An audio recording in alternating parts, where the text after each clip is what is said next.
사도신경의 신앙 고백의 대미는 바로 영원한 삶에 대한 성도의 신앙의 고백으로 장식되고 있습니다.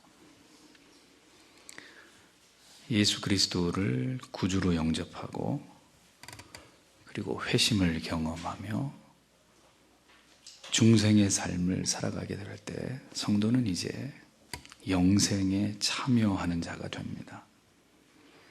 영생은 죽음 이후에 시작되는 것이 아니고 예수 그리스도를 믿는 그 순간부터 이미 영생은 시작이 되는 것입니다. 요한복음 5장 24절에서 주님께서 말씀하시기를 내 말을 듣고 또 나 보내신 이를 믿는 자는 영생을 얻었고 심판에 이르지 아니하나니 사망에서 생명으로 옮겼느니라 라고 분명하게 말씀하셨습니다. 예수 그리스도를 믿음으로 이미 우리가 영생에 참여하게 되었다는 말의 의미는 우리가 살아가는 동안에 오늘이라고 말하는 동안에 반드시 예수 그리스도를 구주로 영접해야만 이 영생의 문제를 확정 지을 수 있다는 그런 뜻입니다. 영생과 그리고 영벌의 문제는 죽은 이후에 생각해보고 결정할 수 있는 문제가 아니라 지금 우리의 생명과 호흡이 우리 안에 있을 때 결정되는 가장 중요한 본질적인 문제라는 것을 우리는 신중하게 생각해야 되는 것입니다.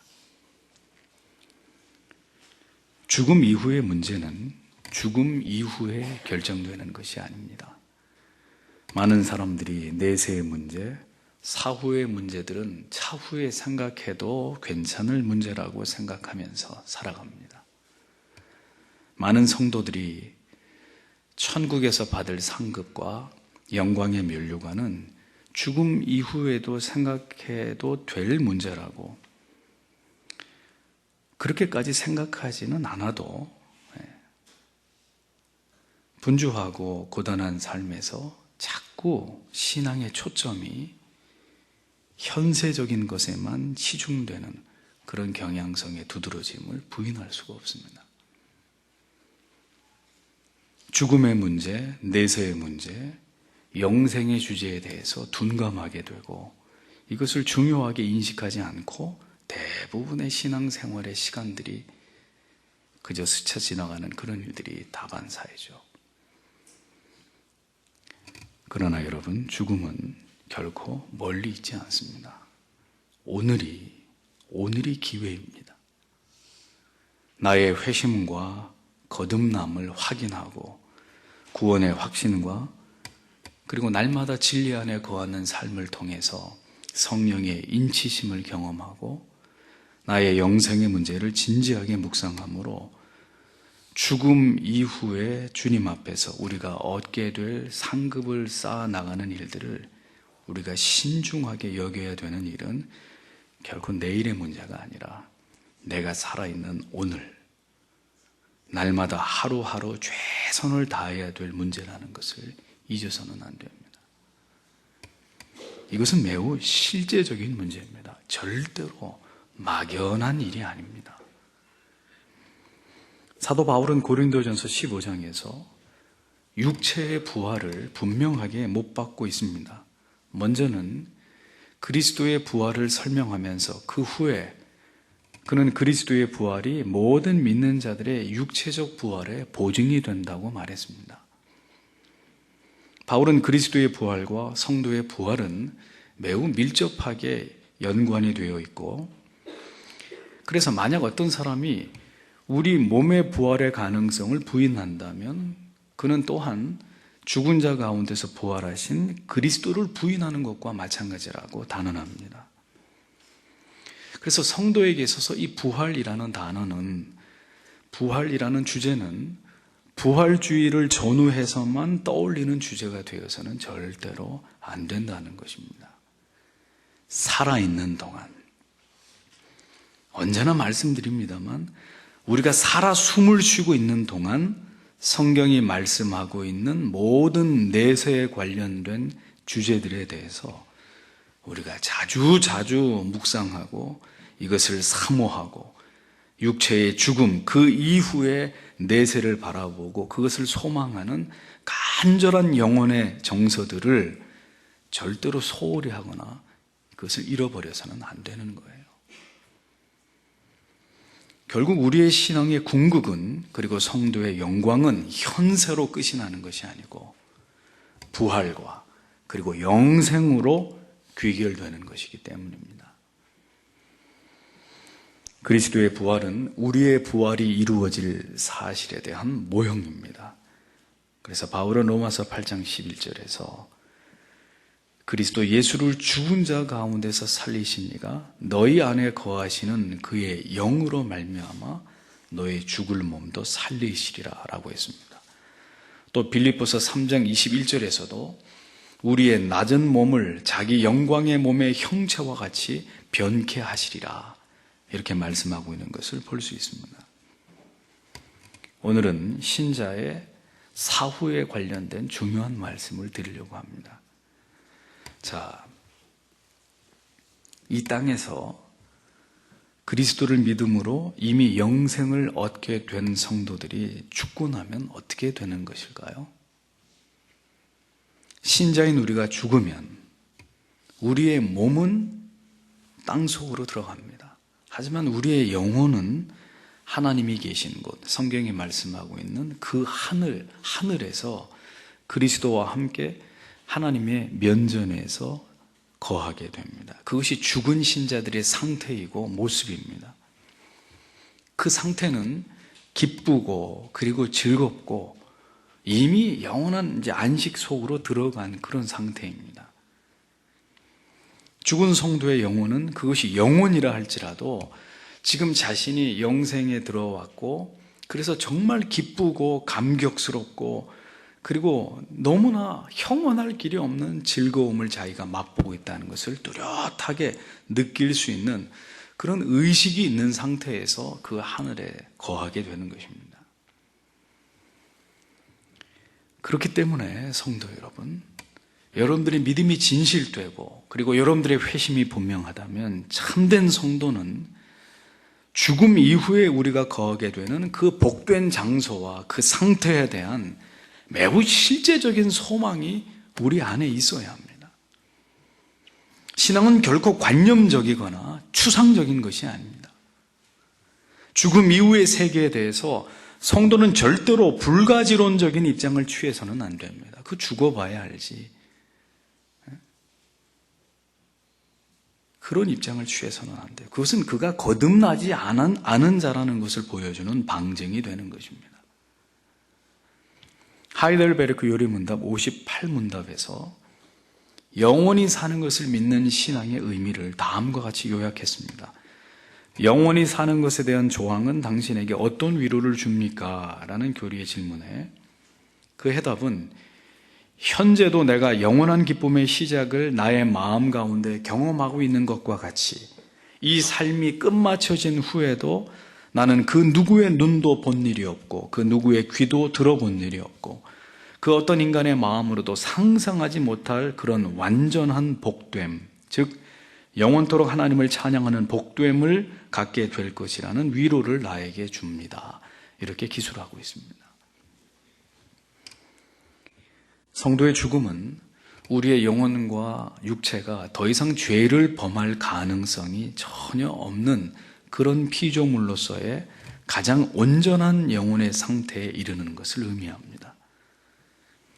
우리의 영혼에 관한 성화의 완성, 즉 영화가 바로 죽음을 통해서 이루어지는 것이라는 거죠. 그러니까 우리는 죽음에 이르기까지만 이 땅에서 성화되어 갈 뿐입니다. 복음을 믿고 구원을 받지만 이 세상에서는 하나님께서 원하시는 완전함에 우리가 절대로 이룰 수 없어요. 오직 그렇게 평생을 성화에 힘쓰다가 이제 죽음에 이르게 되는 순간 하나님의 은혜 가운데 우리는 이제 성화의 종지부를 찍고 영화로운 존재로 변화될 수 있는 것이라는 겁니다. 성도는 그래서 구원을 받고 영생에 참여한 자가 이미 되었어도 죽기까지 우리는 죄를 범할 수밖에 없는 연약한 자들입니다. 그러므로 구원을 얻게 되었을 때 우리의 모든 죄의 문제가 사함을 받았고 사죄의 선언이 분명히 이루어졌지만 하나님께서는 그 이후에 우리의 삶에서 우리가 자행하는 모든 죄의 문제들에 관해서는 각각의 개별적인 회개를 통해서 그 죄의 문제를 용서함 받도록 하나님은 그렇게 하신 것이에요.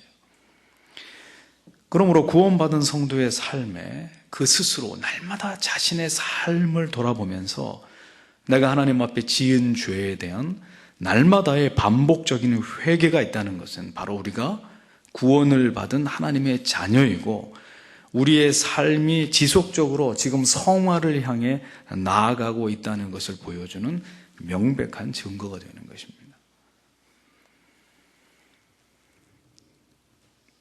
날마다 우리가 하나님의 은혜 아래에 있고 하나님과 동행하고 있다면 우리의 삶에 지은 죄에 대한 회개는 자연스러울 것입니다.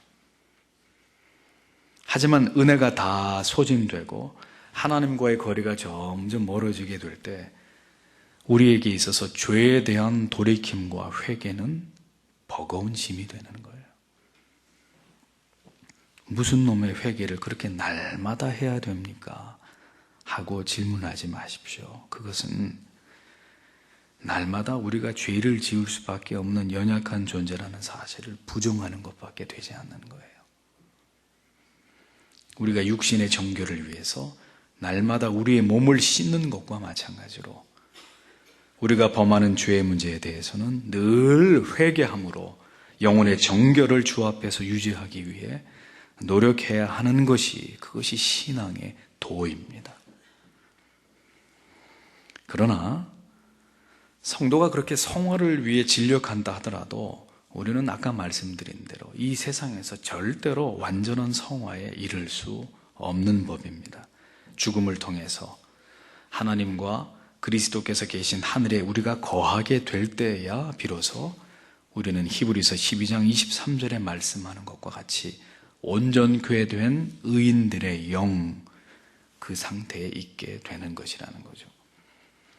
따라서 우리는 이 세상에 있는 동안에 성도들의 영이 온전한 성화에 도달할 수 있다고 성경이 절대로 가르치지 않고 있다는 이 사실과, 그러나 죽고 난 다음에 하늘로 올라가게 될 때 하늘에 있는 영들은 모두 온전하다는 이 성경의 진술을 통해서 우리는 우리의 영혼의 성화가 결국 죽음을 통해서 완성된다는 사실을 추론할 수 있게 되는 것입니다. 우리의 영혼은 죽음과 동시에 바로 우리의 주인이 되시는 그리스도에게로 돌아가게 됩니다. 바울은 죽음 이후에 대해서 이 세상을 떠나는 것에 관해서 떠나서 그리스도와 함께 있는 것이라고 빌립보서 1장 23절에서 말했고, 또 고린도후서 5장 8절에서 담대하여 원하는 바는 차라리 몸을 떠나서 주와 함께 거하는 그것이다, 이렇게 말하고 있는 것을 볼 수 있습니다. 그러니 성도가 죽게 되면 그 영혼은 즉각 하늘의 기쁨을 누리면서 그리스도와 함께 거하는 상태에 이르게 된다는 것을 알 수 있는 것이죠. 이것이 바로 첫 번째 사는 것입니다. 다시 사는 거예요. 자, 그런데 성경은 이렇게 하늘에서 우리의 영이 주와 더불어서 기쁨을 누리는 것이 우리가 바라는 최후의 상태는 아니라는 점을 또 분명히 하고 있습니다. 즉, 우리가 죽은 이후에 우리의 영혼이 하늘에 거하는 상태가 그것이 영생의 온전한 최후의 상태에 도달하는 것은 아니라는 것이 성경의 설명입니다. 성도가 죽음에 이르게 되면 이때는 우리의 영혼만이 하늘의 복락에 참여하고 있는 것이고 우리의 육신은 땅에 묻혀 있는 것이죠. 그래서 하나님이 창조하신 인간의 영혼과 육체가 모두 영생에 참여하고 있는 상태는 아니라는 겁니다. 따라서 죽음 이후의 성도의 상태도 어떻게 보면 엄밀한 의미에서 궁극의 최종적인 영생의 상태에 들어간 것은 아니라고 말할 수밖에 없는 것입니다. 다만 그 궁극의 최종적 영생에 들어가기 위해서 잠시 기다리고 있는 상태일 뿐이라는 거죠. 그러면 과연 이렇게 하늘에 있는 성도들의 영혼이 무엇을 기다리고 있다는 것이냐? 그것은 바로 하나님의 의가 온전히 시행되고 하나님의 영광의 나라가 이 땅에 도래할 그때를 기다리는 것입니다. 그때가 언제냐? 예수 그리스도의 재림에 따라는 거죠. 그래서 요한계시록 6장 9절에서 11절에서는 이렇게 먼저 하늘에 가 있는, 영원히 하늘에 가 있는 그런 성도들이 무엇을 기도하고 있고 하나님께서는 그들에게 무엇을 말씀하셨는지를 우리에게 가르쳐 줍니다. 내가 보니 하나님의 말씀과 저희의 가진 증거를 인하여 죽임을 당한 영혼들이 제단 아래에 있어 큰 소리로 불러 가로되 거룩하고 참되신 대주제여 땅에 거하는 자들을 심판하여 우리 피를 신원하여 주지 아니하시기를 어느 때까지 하시려나이까 하니 저에게 흰 두루마리를 주시며 가라사대 아직 잠시 동안 쉬되 저희 동무 종들과 형제들도 자기처럼 죽음을 받아 그 수가 차기까지 하라 하시더라 라고 기록되어 있는 것을 볼 수 있습니다. 그러니까 이 말씀을 봐도 이 세상에 살다가 어느 날 죽음을 맞이한 모든 성도들의 영혼은 영원한 즐거움의 그 영생에 이르게 될 때까지 육체의 부활을 기다리면서 잠시 쉬는 상태에서 하늘의 영광을 누리고 기다리고 있는 것이다 라는 것을 알 수 있습니다. 웨스트민스터 소요리 문답 37번에 보면 신자가 죽을 때 그리스도에게 받는 유익은 무엇입니까? 라는 질문에 신자가 죽을 때 영혼은 완전히 거룩하게 되어 즉시 영광 중에 들어가며 몸은 계속 그리스도와 연합되어 부활할 때까지 무덤 속에서 쉬게 됩니다 라고 교리는 바로 이 성도의 죽음에 대한 문제를 분명하게 설명하고 있는 것을 볼 수 있습니다. 따라서 계속 반복합니다만 성도의 죽음은 아직 최종적인 영광의 상태에 있는 것은 아니라는 것을 기억하셔야 합니다. 성도들의 궁극의 영광은 모든 성도들과 동시에 누리기 시작하는 거예요.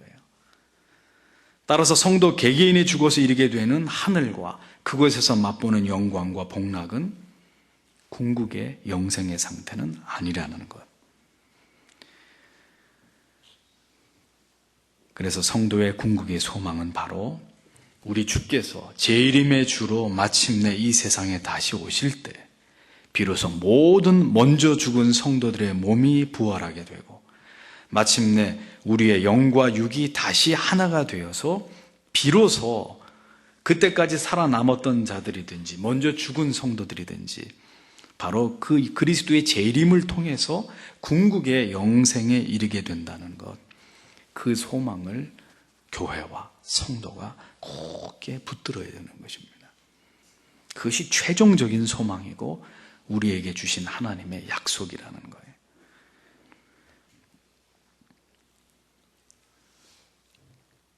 바울은 이런 소망을 설명하기를 고린도후서 5장 2절에서 4절에서 과연 우리가 여기 있어 탄식하며 하늘로부터 오는 우리 처소로 덧입기를 간절히 사모하노니 이렇게 입음은 벗은 자들로 발견되지 않으려 함이라. 이 장막에 있는 우리가 짐진 것 같이 탄식하는 것은 벗고자 함이 아니요 오직 덧입고자 함이니 죽을 것이 생명에게 삼킨 바 되게 하려 함이다. 이렇게 말씀했습니다. 여기서 이 하늘로부터 오는 우리의 처소라, 그것을 덧입는다라는 표현 자체가 바로 그리스도께서 이 세상에 재림하실 때 그렇게 되어진다는 것을 설명하고 있는 것입니다. 또 바울은 고린도전서 15장 51절 52절에서도 이렇게 말합니다. 보라, 내가 너희에게 비밀을 말하노니 우리가 다 잠잘 것이 아니요 마지막 나팔에 순식간에 호련히 다 변화하리니 나팔 소리가 나매 죽은 자들이 썩지 아니할 것으로 다시 살고 우리도 변화되리라. 이렇게 말씀하고 있습니다. 여기서 마지막 나팔 소리란 당연히 예수 그리스도가 재림하실 때 온 천지에 울려 퍼지는 나팔 소리를, 예수 그리스도의 강림의 나팔 소리를 의미하는 것이죠.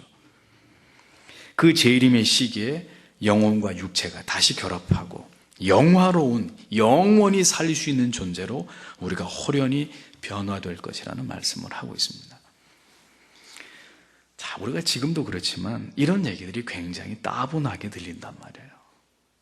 졸리고. 왜? 이건 현재적인 문제가 아니기 때문에. 차라리 어떻게 하면 복을 받고, 어떻게 하면 이 고난에서 벗어나고, 어떻게 하면 좀 행복한 가정을 꾸릴 수 있을지를 이야기해주면 우리의 귀가 번쩍 뜨이는데, 이거 뭐 아직 되지도 않은 일이고 그렇게 될지 안 될지도 반신반의하는 문제를 이렇게 지루하게 들어야 되니 이게 참 우리에게 지금 고통이란 말입니다. 근데 이런 것 자체가 우리가 그만큼 우리의 영성의 문제와 우리가 괴리되어 있다는 것을 보여주는 거예요.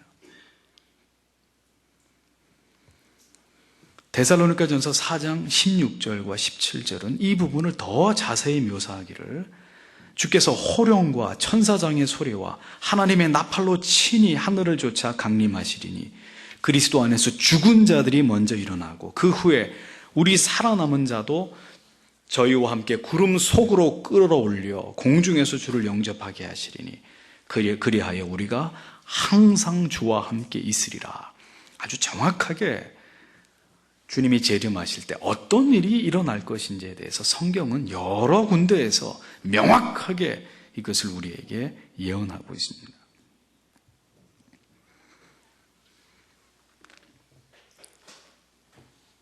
성도는 구주 그리스도께서 다시 재림하실 때가 되어야 비로소 영원한 영생에 속할 자로서 최종적인 형상을 입게 된다.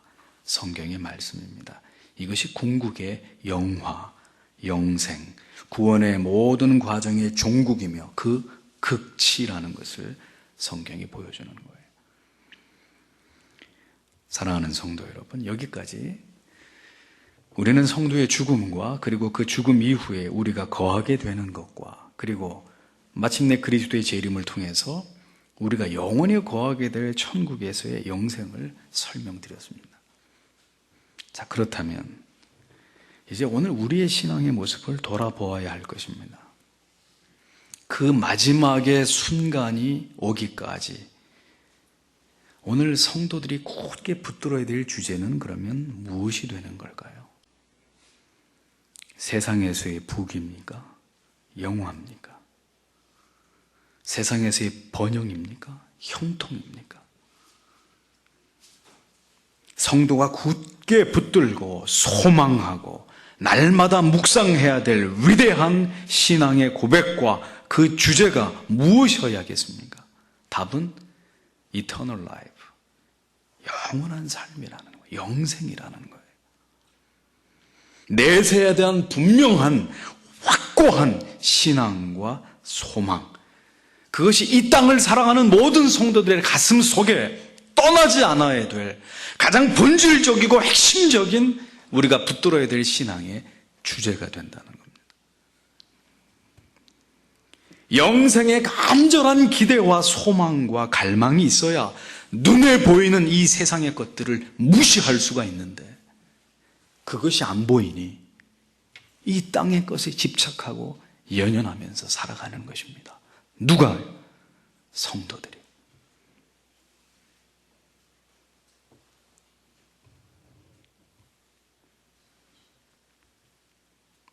보이는 것이 전부가 아님을 믿고 영원을 꿈꾸면서 세상의 모든 것들을 초연한 자들이 되어야 하는데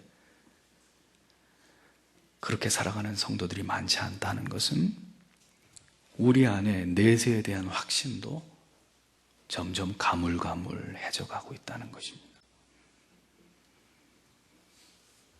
예수를 믿는 성도들에게 무엇이 진정한 위로가 될까요? 만약 돈과 어떤 사업의 형통과 자녀들의 성공과 안락한 노후가 성도에게 진정한 위로가 될 것 같으면 그런 자들에게 영생이며 천국이 무슨 의미가 되겠습니까?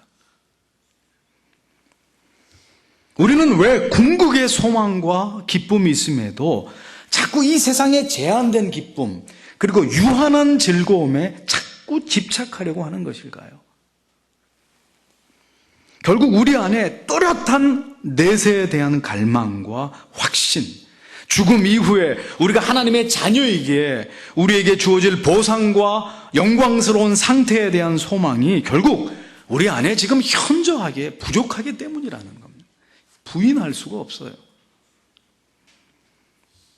이러한 내세에 대한 소망의 약화를 불러오는 원인이 도대체 무엇 때문일까요? 바로 우리 안에 있는 죄와 자기 사랑과 연약과 게으름과 이런 것들 때문입니다. 우리 영혼이 자꾸 이 현세에 만족하면서 영원한 세상을 바라보기에는 자꾸 피곤을 느끼는 거예요. 그런 얘기 하지 말라 이거. 재미없고 관심 없다 이거죠. 피곤해하는 거예요. 그것은 우리의 영혼과 마음이 그만큼 이 세상에 찌들 대로 찌들어 있다는 것을 보여주는 것입니다. 우리의 시선은 이 땅을 넘어서 영원한 하늘을 바라보기에는 우리의 시선은 너무 낮추어져 있고, 우리의 마음은 예수 그리스도께서 우리를 위해 예비하신 영원한 세상에서 우리가 누릴 그 가치보다는 이 세상에서 보다 나은, 보다 화려하고 보다 편리한 것들을 누리고자 하는 욕망에 더 길들여지고 채워져 있기 때문입니다. 우리가 영생을 바라보며 소망 있는 전진을 하고 있다는 증거는 우리 안에 있는 죄에 대한 칼날 같은 의식이 살아있을 때입니다. 죄를 죄로 정직하게 인식할 수 있는 능력이 우리 안에서 소멸되고 무뎌지고, 나아가서 내세에 대한 소망과 확신이 점점 희미해져 가고 있다는 것은 지금 우리의 영혼이 하나님께로부터 점점 멀어질 때 나타나는 현상들입니다. 사랑하는 성도 여러분, 우리가 정말 내 몸이 다시 사는 것과 그리고 영원히 사는 것을 굳게 믿는 자인지 우리 자신의 믿음을 다시 점검해 봐야 될 필요가 있습니다. 우리의 삶이 지향하는 궁극의 목적이 과연 무엇인지를 한번 정직하게 내 안에서 그것을 규명해 봐야 합니다. 이 세상에서 내가 그토록 집착하고 붙들고 있는 것들을 내가 정말 어느 순간에 그것을 다 그냥 이렇게 놓아버릴 수 있을지, 다시 사는 것과 그리고 그리스도의 재림의 그날 영원히 사는 영생으로 들어감을 확신하고 이를 진정으로 기뻐하는 그 즐거운 소망 때문에 이 세상의 모든 나의 어떤 미련과 집착들을 내가 때가 되면 기꺼이 돌려 세울 수 있을지를 생각해 봐야 돼요. 과연 영생에 들어가는 일을 위해서 기꺼이 모든 것을 내려놓을 수 있을 만큼 지금 나의 믿음은 견고하고 소망으로 가득 차 있고 흔들림이 없고 단호한지, 그럴 준비가 되어 있는지를 자주 우리 안에서 확인해 봐야 되는 것입니다. 언제 죽음이 그날이 찾아올지 모르기 때문에. 하나님의 자녀인 성도 여러분, 학생 여러분, 청년 지체 여러분, 여러분들의 모든 관심이 어디를 향하고 있는지를 자주 들여다보십시오. 사도신경의 신앙의 고백에 이 우리가 주일마다 사도신경을 하는 이 고백의 시간, 순식간에 마치 무슨 주문을 외우듯이 속도를 내서 암기하고 지나가 버립니다. 이게 천국 가는 주문입니까? 한마디 한마디의 고백 속에서 우리의 신앙을 점검하고 돌아보는 시간이 사도신경, 신앙 고백을 하는 시간이에요. 나는 정말 그걸 믿고 있는가? 정말 그것을 소망하고 있는가? 진정으로 나는 이것을 믿고 이것을 붙들고 묵상하고 사모하고 그렇게 살아가기를 원한다는 거룩한 다짐과 결의를 이 사도신경의 신앙 고백을 할 때마다 그것을 내 안에서 새롭게 하고 그 마음의 중심을 하나님께 드리는 그 시간이 신앙 고백 시간이에요. 왜 개혁교회는 사도신경의 신앙 고백을 수세기가 지난 지금에 이르기까지 전통적으로 예배 가운데 포함시키고 있을까요? 지금 사도신경 안 하는 교회도 서울 장안에 여러 교회들입니다. 그런데 개혁교회는 왜 이것을 고집스럽게 4세기에 만들어진 사도신경을 왜 지금도 예배의 순서 안에 포함시키고 있을까요? 그것은 우리가 믿는다고는 하는데 도대체 뭐를 믿고 있는 것인지, 그 믿음의 내용, 무엇을 믿고 있는지를 잊어버리지 않게 하기 위함입니다. 신앙의 이 위대한 주제들을 언제나 상기하라는 거예요. 너희들은 이 땅에 속한 자들이 아니라는 것을 잊지 말라는 것입니다. 모든 시대의 모든 성도들로 하여금 하나님을 신앙한다는 것이 과연 무엇을 말하는 것인지를 잊지 않게 하기 위해서 이 사도신경의 신앙 고백이 이렇게 계속해서 교회와 성도들을 통해 각 나라의 말들로 전래되고 그것이 그들의 신앙의 고백으로 암송되어지고 있는 것입니다. 자주 우리 입으로 대뇌일 때 우리는 그것을 생각하게 됩니다. 은연중에라도 그 내용이 떠오르는 거예요. 십계명을 그래도 일주일에 한 번 예배 가운데 이렇게 교독하는 것을 통해서 우리의 마음에 새기고 두는 것입니다. 왜요? 자주 그것의 지배를 받고 기억하고 그 하나님의 율법의 말씀의 계명을 따라 살려고 하는 의지를 우리 안에 북돋게 하기 위해서. 성도가 이 세상을 살아가면서 결코 잊지 말아야 될 것이 있다면 그것은 이 세상에서의 삶이 전부가 아니라는 이 진리입니다. 눈에 보이는 것이, 여러분이 그렇게 집착하고 매달리는 물질과 성공과 형통이 전부가 아니라는 것을 절대로 잊지 말라는 것입니다. 우리가 진정으로 마음을 쏟아 굳게 붙잡고 또 생각하고 우리의 영혼의 신비에 깊이 새겨 나가야 될 주제가 있다면 그것은 바로 성부 하나님과 성자 예수 그리스도와 그리고 성령 하나님, 삼위의 하나님을 아는 것이고, 그리고 이 땅에 그리스도의 핏값으로 세우신 교회를 인정하고 성도가 서로 교통하고 교제하는 기쁨을 알고 우리의 모든 죄의 문제가 사함을 받았다는 그 기쁨과 감격을 가지고 이제는 영생을 소망하면서 우리가 돌아갈 본향을 그리워함으로 이 세상을 살아가는 것이다 라는 것을 사도신경이 우리에게 웅변하고 있는 거예요.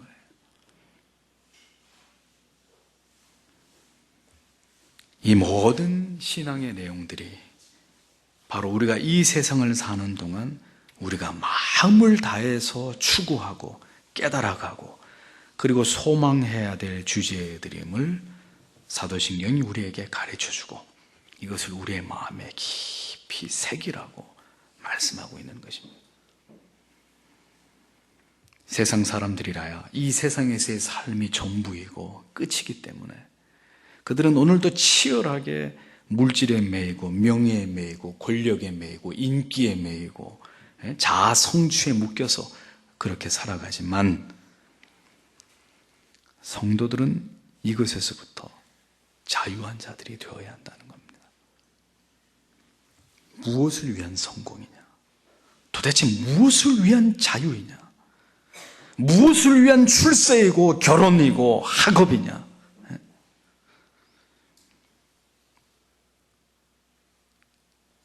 성도 안에 영생에 대한 소망이 희박해져 갈 때 기독교는 그의 종교와 신앙이라고 하는 것에 자신의 목적과 지향하는 꿈을 이루기 위한 그런 마음과 영혼의 어떤 현재적인 위로와 강장 효과 그 이상을 기대할 수 없는 것이 되고 마는 거예요. 기껏해야 기독교라고 하는 가치가, 기껏해야 신앙이라고 하는 것이, 교회를 다닌다고 하는 것이 세상에서의 치열한 이 승부에서 그저 잠시 위로를 얻고 용기를 얻어서 다시 그 치열한 싸움의 한복판으로 달려 들어가서 자기의 이익과 원하는 목적을 위해서 격렬한 전쟁을 치른 자들에게 잠시 쉬어가는 영혼의 휴식처의 역할로서의 전부가 신앙과 교회, 그것일 수밖에 없는 거예요.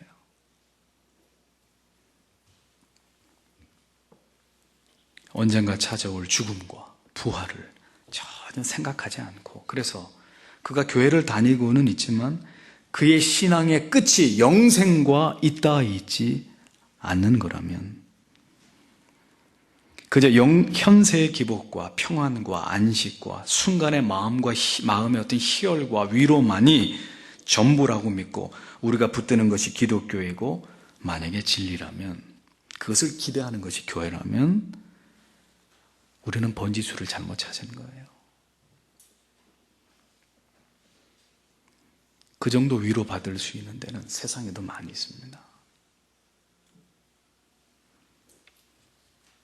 하나님의 영광을 위해서 지으신 이 세상을 다스리고 정복해서 그 만물을 지으신 조물주에게 영광과 기쁨이 되게 하라 하신 그 명령을 무시하고 하나님을 배반한 죄인들을 위해서 그의 아들을 대신해서 대속의 제물을 삼으시고 그 아들을 믿는 자에게 영생을 주시겠다고 하나님께서 말씀하신 이유가 대체 무엇 때문일까요? 성경의 위대한 진리가 말씀하고자 하는 것이 무엇입니까? 하나님께서 무엇을 원하시는 걸까요? 우리를 왜 지으셨습니까?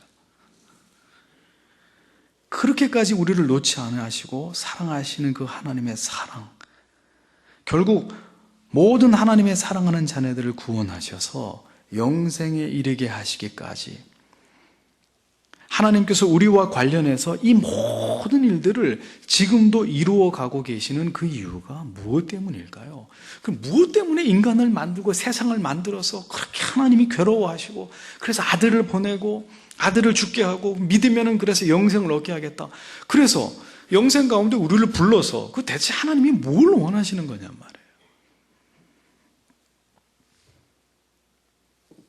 전혀 그렇게 하실 이유가 없는 이 모든 일들을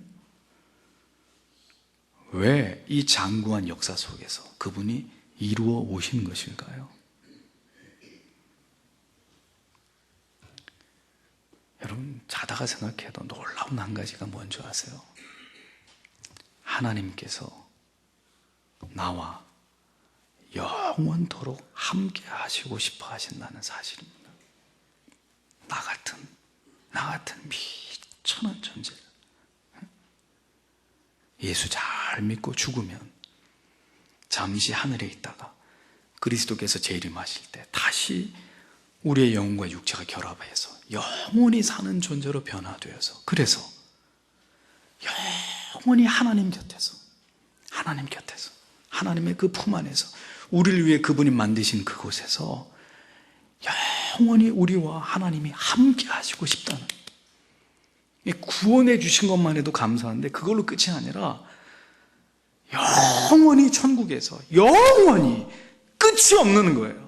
언제까지만 함께하고 내가 너희에 대해서 실증을 느끼게 될 테니까 그때는 이제 사라져버려라, 이런 것도 아니고, 우리를 만드신 그 순간부터 하나님은 영원히 내가 너와 함께하고 싶다 하신 그분의 마음을 우리에게 보이시는 거예요. 우리가 무엇이라고? 영원토록 나는 너와 함께하고 싶다. 그것이 아버지의 마음입니다. 하나님의 사랑이 뭐냐고요? 영원히 곁에 두고 싶어 하는 거예요. 나 같은 주인을.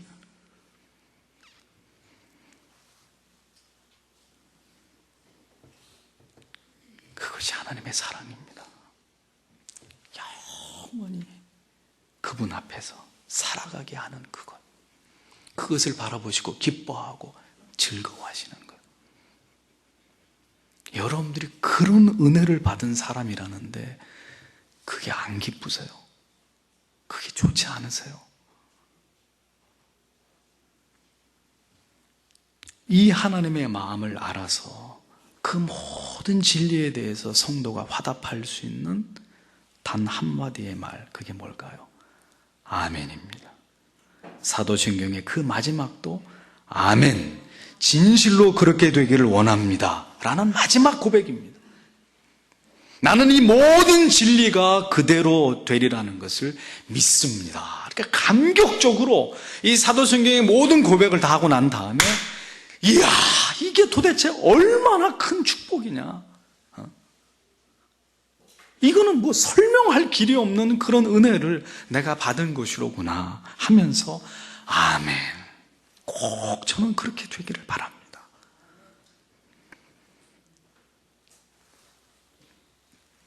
이것이 우리의 고백이 되어야 하는 것입니다.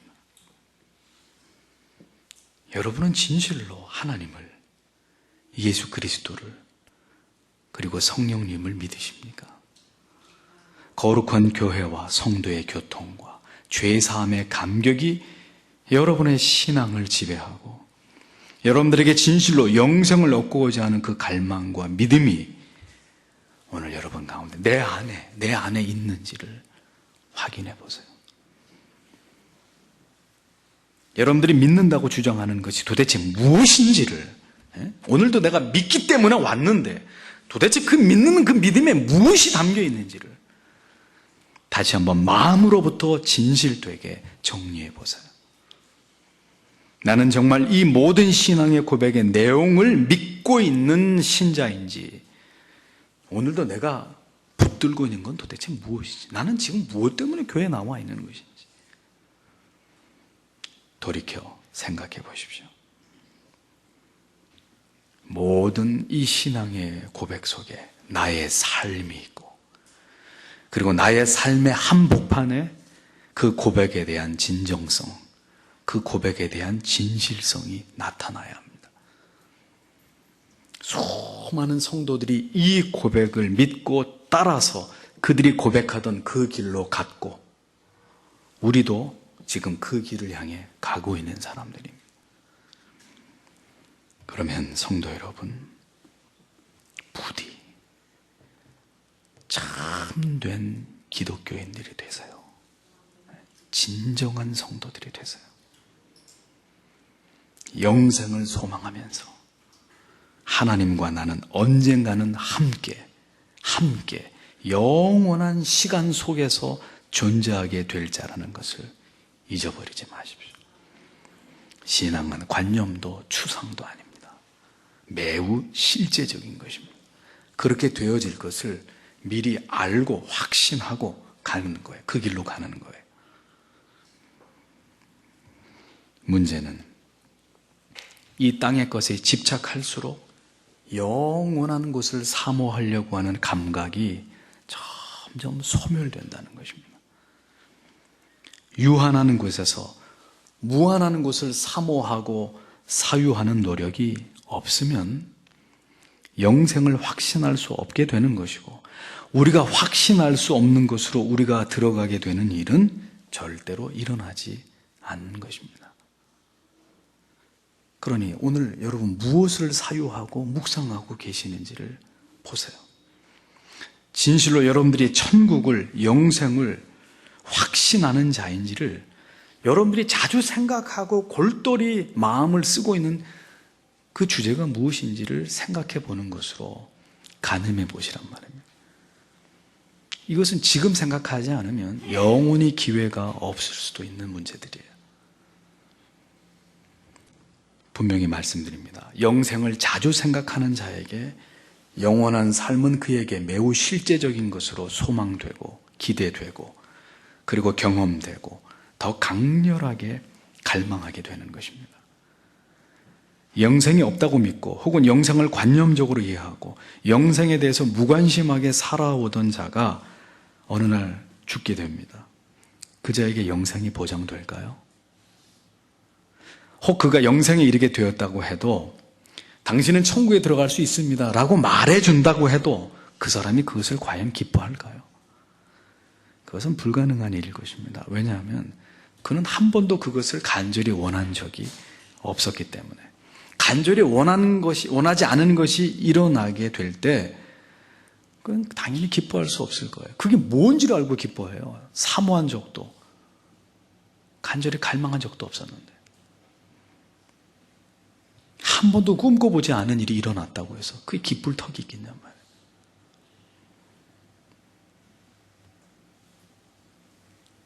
저는 이 신앙의 고백이 여러분들의 입에서 고백될 때마다 저는 이 영생의 소망이 여러분 안에서 매우 실제적이고 매우 감격적으로 날마다 되살아나는 은총이 있게 되시기를 바랍니다. 여러분들의 그 신앙의 그 내용이 무엇인지를 이 사도신경의 신앙 고백을 되뇌일 때마다 잊어버리지 마시고 그 내용처럼, 그 고백처럼, 그 믿음처럼 그렇게 하나님을 섬기다가 영원히 살게 되는 하나님의 복된 자녀들이 다 되시기를 주님의 이름으로 축복합니다. 기도하겠습니다.